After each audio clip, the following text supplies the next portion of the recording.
Hey there, this is Pat Ennis of Ennis Legacy Partners. Welcome to the Exit Readiness Podcast. I'm here with co-host Walter Dial. Our mission here on the podcast is to provide you, the business owner, with subject matter expertise on topics pertaining to building transferable or sellable business value, and then for planning your eventual exit from the business. We want to help you build a business that's transferable and then help you exit successfully. And today's topic falls in the category of protecting the value of your business, which is, and from our perspective, is as important as building the value. And a related topic that we discuss at least annually that's becoming more and more prominent and important is cybersecurity. According to data available as of October 2024. If you've heard us before, we've mentioned this before, approximately 43% of cyber attacks target small businesses. And maybe our guest has an updated number on that today. But small businesses are attractive targets for cyber criminals for a lot of reasons. A smaller business typically has fewer security resources than larger enterprises. They often lack dedicated IT security staff who understand and know how to do cybersecurity. They may have valuable data, but weaker protection measures, and they frequently serve as entry points to larger organizations in supply chain attacks. So that's our topic today. The topic is key steps business owners should take to improve cyber resilience prior to exit. And our guest today is Brian Guenther, founder and president of Exceed Cybersecurity. Brian has 25 years of security and IT experience. He's been doing this for a long time. He has expertise in risk management, compliance, and the implementation of security frameworks. He holds multiple industry certifications. He's a recognized thought leader in the industry, frequent speaker, and contributor to numerous industry publications. So it's great to have him with us today. Brian, welcome to the podcast. Thanks so much for having me, Pat and Walter. I appreciate you having me here. Hey, Brian, great to see you. I'll go ahead and start us off. So, most of our listeners, the business owner listeners, their businesses are large enough that, they at least have an IT guy. The quote unquote IT guy. Has cybersecurity gotten to the point where it's kind of like a separate thing from the IT guy? Or can someone look at this topic and say, oh, I'm covered, I've got an IT guy? Right. Or IT gal. Okay. Right. I always use that qualifier. It can mean IT guy, IT gal, or team, or whether internal or external, right? Yep. So I'll go ahead and address that question because that's something that's very near and dear to my heart, is having that very topic of conversation with a business decision maker owner who may or may not be preparing for their exit, right? So first of all, I'll show it from the perspective, or talk about it from the perspective of the owner. The owners tend to believe, unfortunately falsely, that their information security risk, that's their data, they're protecting their company, is being managed and addressed by their IT guy. Let's just say that. Let's call it a catch-all, right? However, you're probably not surprised to hear me say this. That's actually very far from the truth, right? Whether it's an internal person, someone that works on your payrolls, a W-2, whether it's outsourced through what's called a managed IT service provider, an MSP for short, those folks keep your systems running, right? They're your help desk. They keep your computers running. They run your email, your servers, your workstations, your basic, making sure everything keeps running, making sure your files are stored accessible, onboarding, offboarding employees, things like that. That's what your IT person does, right? There's a little bit, if you think of the Venn diagram, right? Like the IT, like you have a circle of IT management, you have a circle of information security or risk management over here. There's a little bit of overlap, like a sliver in the middle, such as patching computers, multi-factor authentication, endpoint protection, like your antivirus, for example, right? Which used to be enough. However, that isn't enough anymore. And so, Walter, that's kind of getting to the heart of your question, right? To answer that question, it's just not enough anymore. Managing information security risk, first of all, identifying it, identifying, and then ultimately putting in a program is a very different practice and set of skills than your IT person is prone to have. And I'm doing a heavy pregnant pause there for a reason. Okay. It's very different. Difference of the skills, training, capabilities, and background. Okay. So having that person, and typically for most small businesses who generally, let's say we are tending to serve, they will typically find someone that's an expert and then bring them on a contract basis. So I'll pause there. That's a bit of a monologue, but hopefully that answers that question. I definitely have seen that with our larger clients, that some of them are grasping that idea and implementing it, which makes a lot of sense. So let me ask you another question. I know when I was at GRF, part of what our program was periodic trainings of everybody. Everybody in the firm has to review a 45-minute training thing about phishing and, all these susceptibilities. Is that part of what you're talking about, or is that something completely different? So it's a good question, and that's part of it.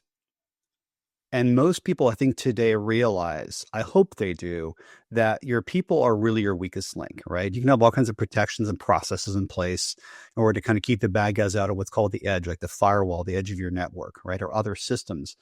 But if you have somebody who's willing to open their front door and let the bad guys in, those are your people, then you got a problem, right? You got a real problem, because essentially, like, have all these fortifications, but if your people open the door and let them in because they look like friendly people, right? They're on my team, then you've got an issue. So to the heart of your question, Walter, about the training, often folks look at this as hey, we'll do an annual security training, right? Whether it's about phishing or social engineering or whatever other cyber threats are out there that my people should know about, and we'll call it done. It's once a year, right? You're checking like a box. You think it's a big box. You're checking a very small box. In that sense, really, your people need to be educated, because they're part of your team, and their job is to protect you as well, right? It's not just you as the owner or the IT guy, right? Everybody plays a crucial role in protecting the organization, and that needs to be an ongoing process, not just once a year. Yeah. Hey, Brian. So in the opening comments, you heard me talk about building business value as well as protecting business value. And we see this really is a step to take in protecting business value as well as building it. What would you say, and Walter, as a certified valuation specialist, may have some input on this too. What would you say, why is cybersecurity such an important factor in business valuation these days? Sure. So if you think about this logically, these days buyers aren't just kicking the tires on your revenue. They're really digging into the bigger issues in your company. Think of that like your risk, right? And cybersecurity is really a big part of that. So let's give an example. Imagine you're buying a house without checking the foundation, right? Foundations are pretty crucial, right? To make sure the building can stand. And that's how buyers are starting to see companies that just haven't buttoned up their cybersecurity, right? They're looking at this actively. And talk about the risk exposure, right? If there is a breach after the sale, and the breach, by the way, is a legal term. I'm not a lawyer. I just always joke and I say I play one on TV, right? But there's a breach after the sale, and it turns out the business had weak cyber practices beforehand. The legal and reputational fallout can get really messy very quickly, with potential for legal liability. Now, that tends to make buyers nervous, right? And that nervousness often shows up in that valuation. And so, because cybersecurity is no longer optional or a nice to have, it's a signal of how seriously you take risk management as a seller, right? And the buyer is looking at that. And that directly influences how much someone is willing to pay for your business. I think there's a direct correlation and relationship there. It's not the only one, but is a factor. Yeah, I think that's an interesting point, because, one of the risk factors that we look at in building up what we call the discount rate, which is applied to the company cash flow to come to the value, is something called specific company risk. And, we usually think of that in terms of, the owner does everything or stuff like that. But I think this cybersecurity issue is starting to factor into that specific company risk. And you make a really good point that a company who is taking their cybersecurity lightly is probably taking other things lightly that are going to be very important to a buyer. So I think that was very well said. That's a very good point, because cyber is so critical these days. And so if you're neglecting that because of how critical it is, what else are you neglecting? So, okay, Brian, what would you say would be key steps business owners should take to improve their resilience in this area before in preparing for their eventual exit? Sure. So assuming, again, we're talking about the avatar, right? The person, the profile of someone who's looking to exit and sell their company. So first thing I'd say, you got to get a handle on your actual risk. And to do that, there's a mechanism that we employ, which is like a simple cybersecurity risk assessment, right? It tells you where your soft spots are, where they're what we call the proverbial bodies are buried, right? Then you fix the basics, right? So make sure like multi-factor authentication or MFA are in place, secure backups, endpoint protection are actually turned on and working, by the way. And these are just the low-hanging fruits that really matter, right? And most folks that are in an IT team can do these things, okay? So one mistake I see a lot of folks making is they think they're fine because, quote, nothing bad has happened, right? We're good because we haven't been. It's just like saying, well, because I haven't gotten into a car accident yet, I'm never going to get into one. I mean, that's kind of asinine, right? And forgive me, I'm not trying to insult your audience here, but that's really how people tend to think. Nothing's bad has happened to me. I don't know anybody who's gotten into trouble before who's been hacked, right? That's sort of the way of thinking. Would you be surprised if I told you that the vast majority of SMBs who get hacked, that's never reported? You don't hear about it on the news. And there's a saying in our industry, which is you're not too small to get hacked. You're simply too small to make the news. You're not a Home Depot or a Target or a large government contractor that got hacked who can weather that storm. That's not you. You're a small business owner. And so buyers aren't looking for luck. They're looking for systems and processes that they can trust. And you have to document everything you do. You want to show you've got policies in place, proper procedures, controls that train your team, that you've thought through, and how you respond if something does go wrong. Because think about that. You have day zero, right? That's what's called the 0 day, or like this day zero. Today, you had an incident, a potential for a breach, which means data was taken from you. Something was stolen.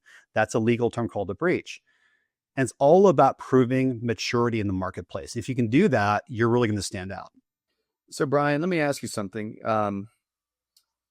This seems to me like the perfect position or responsibility to outsource, because the threats are like constantly changing. You need somebody that's what they do. Am I right about that? Or can you, I'll use the IT guy again. Can you just say to your IT guy, hey, we're adding to your responsibilities. You're now in charge of cybersecurity? Yeah.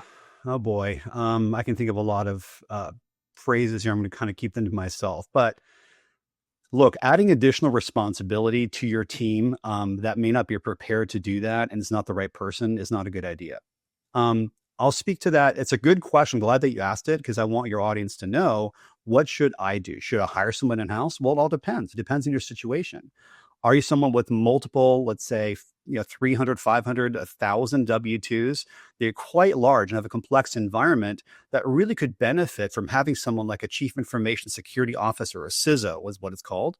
Or do you want to bring in someone that does it on a sort of a virtual part-time or fractional basis, right? In your world, I'm sure you know about fractional COOs, fractional CFOs. They're out there, right? That exists in our world as well. It depends on your specific environment, your situation. But let's assume you're an organization with maybe 100 folks or less in your team, okay? And so those organizations, they will benefit from bringing someone in who's fractional, but who can help them, again, do risk assessment, get the lay of the land, and then come up with let's create a program by which we can identify risk and properly manage it going forward until you no longer need to hold that. You're going to hand off to somebody else. In my opinion, it's rarely, especially for SMB, it's rarely you need to bring that in-house. That's my opinion. Okay, good. Well, we had you on for your opinion. 25 years is a long time doing this. And I think you hit on some of this earlier in one of the other questions we had, Brian, but is there anything else you would say in regard to how does cybersecurity risk management lower financial and legal risk for business owners preparing the business to eventually sell? Again, a great question. So the way I see this is that when a company sells, there's usually some kind of legal language, right? That says, hey, the business is safe, it's sound, and here's everything we've told you. That includes cybersecurity, amongst other things, right? Part of the due diligence process and part of the attestation for what you're providing to your prospective buyer, right? Whether you have an LOI or whether you have an actual contract, if you have a closing date set, all this becomes legally murky. But let's just say, here's what we've told you, and we've included cybersecurity, and we're protected. Now, if a buyer finds out that after the fact the company had hidden vulnerabilities, right? They hid things they knew about. Again, let's call it willful and intentional misleading, right?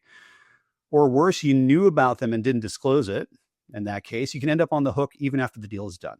Again, I'm not a lawyer, but I think that's fair to say. Some people would argue that and say, we're going to sue you.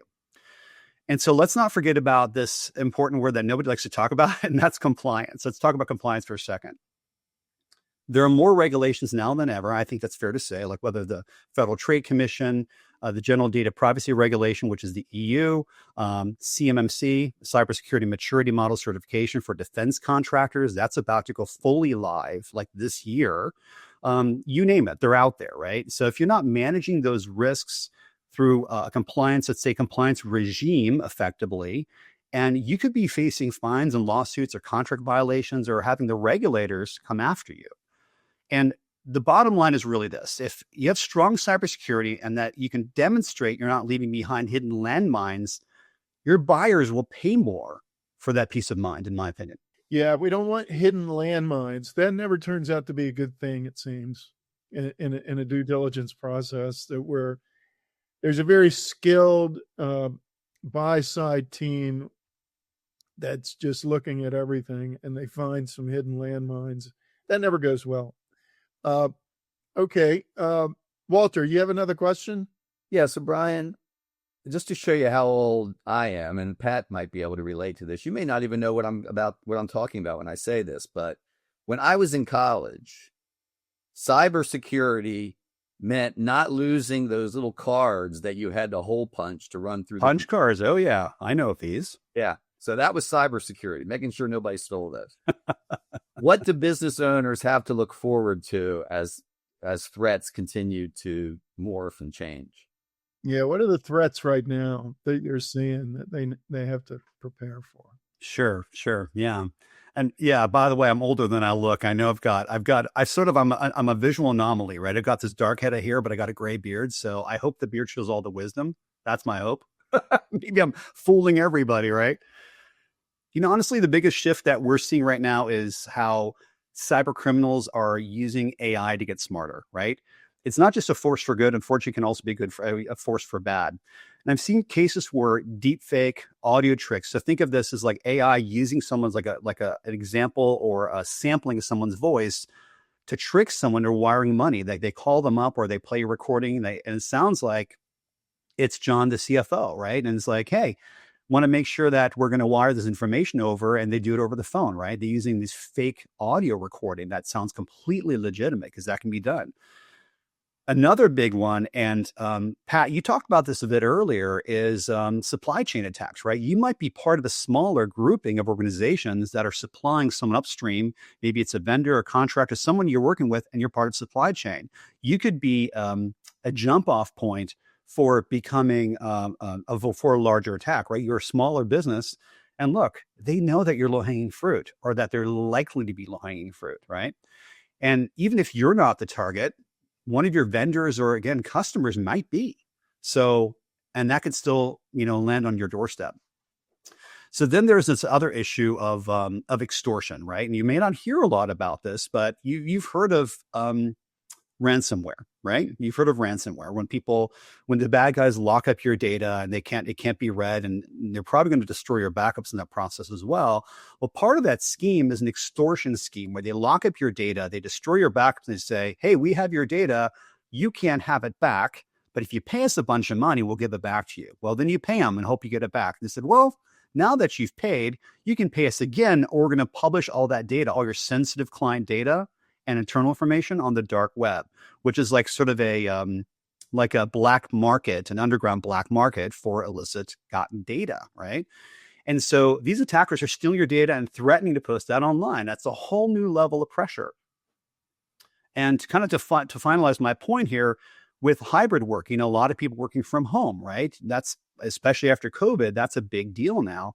People are using applications and devices that IT doesn't even know about. It's what we call in our world shadow IT. You've got devices that are not really locked down very well, not protected accurately or appropriately, and able to be used and ingested or injected into your business without you even being aware or having proper mechanisms to make sure that doesn't happen. And that creates what I'll call serious blind spots. Those blind spots are frankly where the threats go to hide.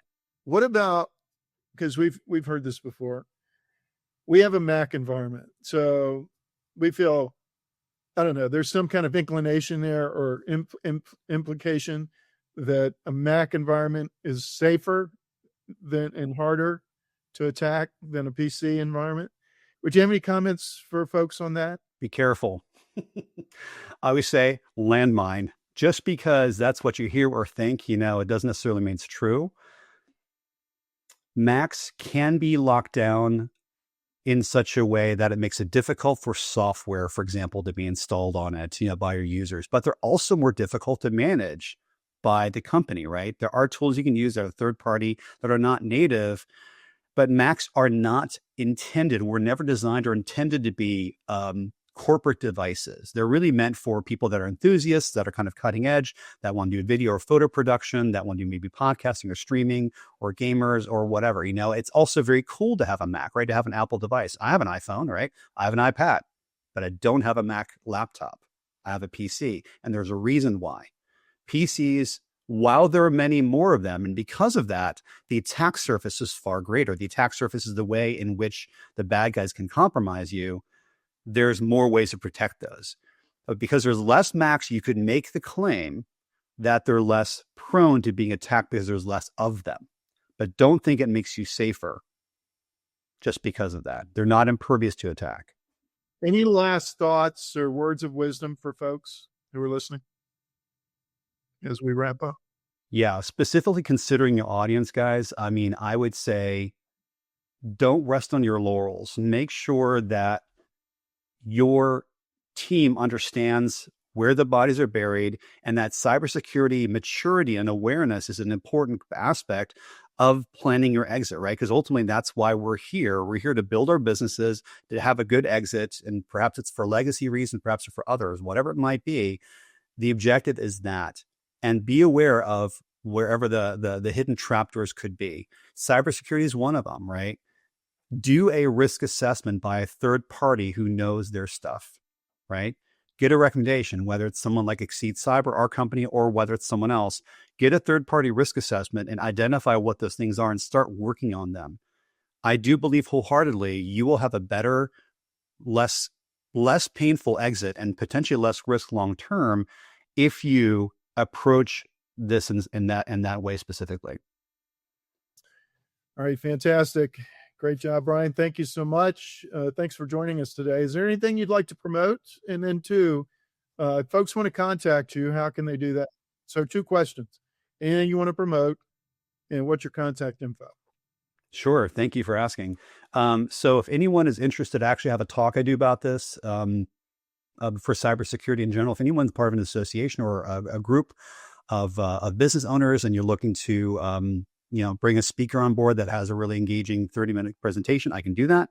So it's exceedcyber.io/talk, TALK, exceedcyber.io/talk. And if they want to reach me, it's very easy. My email address is brian@exceedcyber.io, Brian with an I, the correct way. Sorry to all Brian's with a Y. And so you can feel free to email me. I'm pretty accessible. And one thing I just want people to know, I'm all about helping folks first. So if you have some challenges, you want to talk about something, hey, I'm not sure we need an engagement yet, please reach out. I would rather help you get on the right track, even if you don't use us, than you going down the road and not doing anything. Inaction is your biggest enemy. That's good. Inaction is your biggest enemy. That's a good place to start, or to end right there with that remark. Listeners, let's remember that stat too that you threw out at the beginning. 43% of cyber attacks are against small businesses. The threat's real. And if you decide to sell your business at some point, due diligence will absolutely include your policies and procedures regarding security.